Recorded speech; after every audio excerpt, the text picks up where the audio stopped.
तो एक बार चित्रकूट में एक संत भगवान मंदाकिनी में एक पत्थर के टुकड़े पर लेटे थे। आसपास मंदाकिनी का जल बह रहा था, तो उनको 2-3 दिन हमने देखा।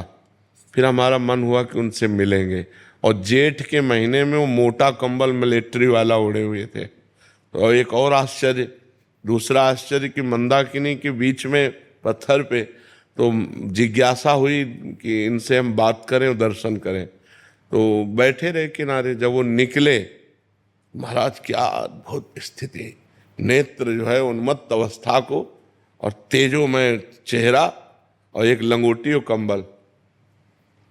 जो ही निकले साष्टांग दंडवत किया। उस समय नई अवस्था थी, उन्होंने देखा भी नहीं। फिर दौड़ के आगे गए, क्योंकि संतों से पहले से परिचय रहा है, तो ये संतों की इन बाह्य चेष्टाओं से कोई मतलब अंतर नहीं। फिर आगे गए, हम कहा महाराज जी रुको, 1 मिनट रुक जाओ। अगर आप नहीं रुकोगे, आप नहीं कृपा करोगे, तो हम जैसे अधमों का कैसे सत्मार्ग पुष्ट होगा। जब प्रार्थना की तो खड़े हो गए। मतलब इतना आनंद प्राप्त हो रहा था, क्योंकि हमारी श्रद्धा बढ़ गई थी ना। तो अब श्रद्धा से ही आनंद होता है, तो एकदम शरीर कंपायमान। हम कहा महाराज जी बैठ जाइए। वो बैठ गए।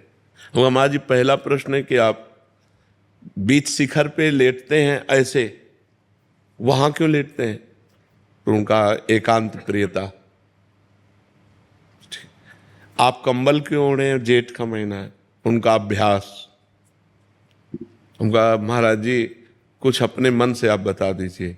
तब उन्होंने ये विषय बताया था कि जो गुरु मंत्र है वो अपवित्र दशा में न जपा जाए, नहीं तो कामोत्तेजना पैदा कर देगा। उनके वचन थे कि उन्होंने कहा कामोत्तेजना पैदा कर देगा यदि अपवित्र दशा में जपा जाए, तो वो विकारात्मक भाव पैदा कर देगा। तो यद्यपि हमने ये कहीं पढ़ा नहीं, लेकिन संत वचन और पढ़ा ये मनुस्मृति आदि में है कि अपवित्र दशा में जो उसमें प्रणव हो, नमो नमः हो, ऐसे मंत्रों का उच्चारण ना किया जाए। तो शौचालय और बाथरूम में 2 जगह नाम का स्वाद लिया जाए। अब जैसे अभ्यास है तो वो जोर करता है। जो हमारा निरंतर का अभ्यास है वो जोर करता है, पर जहाँ स्मृति आ जाए वहीं नाम चालू कर दो। और जो स्मृति से परे चला गया कि अच्छा ये केवल स्मृति तक है, नहीं जो अवधूत स्थिति को प्राप्त महापुरुष होते हैं, पड़े पड़े सोच कर रहे हैं, पड़े पड़े लघु शंका कर रहे हैं, वो तो मंत्राकार वृत्ति ही रहती है। पर जब तक हमें स्मृति, तभी तक हमारे ऊपर शास्त्र शासन है। जो निगमा अनुशासन है उसके अनुसार हमें जब तक होश हमें